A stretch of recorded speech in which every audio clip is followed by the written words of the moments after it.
মাথা পেতে আল্লাহ পাক রব্বুল আলামিনের দেওয়া নির্দেশ মেনে নিলেন এবং বুঝে নিলেন আল্লাহ তাআলা এটাই চাচ্ছেন যেন আয়েশা নবীজির জীবন সঙ্গিনী হয়। প্রিয় দর্শক, এখানে একটি কথা উল্লেখ করা প্রয়োজন। যতদিন না আয়েশা রাদিয়াল্লাহু আনহা রাসূল পাক সাল্লাল্লাহু আলাইহি ওয়াসাল্লামের স্ত্রী হবেন না, ততদিন পর্যন্ত আমরা তাকে বালিকা আয়েশা বা কিশোরী আয়েশা হিসেবে সম্বোধন করব, যেন আমরা ওই সময়ের প্রেক্ষাপটের সাথে নিজেদের কল্পনা জগৎকে মিলিয়ে নিতে পারি। এরপর একদা রাসূল পাক সাল্লাল্লাহু আলাইহি ওয়াসাল্লাম হযরত খাদিজা রাদিয়াল্লাহু আনহার ইন্তেকালের পরে তার একাকিত্ব কাটানোর জন্য আবু বকর সিদ্দিক রাদিয়াল্লাহু তাআলা আনহুর বাসায় বেড়াতে গেলেন।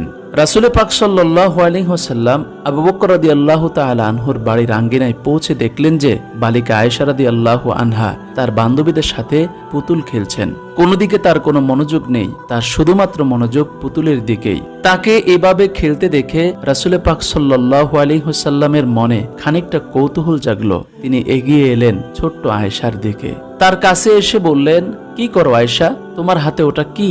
আয়েশা তো আয়েশাই, শিশুর মতো তার উত্তর। তিনি বলে উঠলেন, এটা তো আমার ঘোড়া।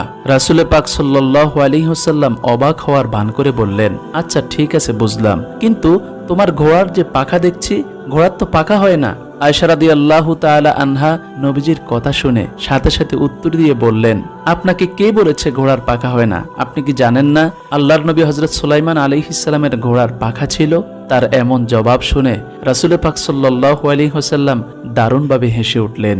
হযরত আয়েশা রাদিয়াল্লাহু তাআলা আনহা পরবর্তী সময়ে বর্ণনা করেন যে সেদিন আমার কথায় রাসূল পাক সাল্লাল্লাহু আলাইহি ওয়াসাল্লাম এমন ভাবে হেসেছিলেন যে আমি তার নুরানি দাঁতের মাড়ি পর্যন্ত দেখতে পেয়েছিলাম। সুবহানাল্লাহ। নবীজি সাল্লাল্লাহু আলাইহি ওয়াসাল্লাম আয়েশার দুরন্ত মেধার প্রখর স্মৃতিশক্তির ব্যাপারে আগ থেকেই জানতেন, কিন্তু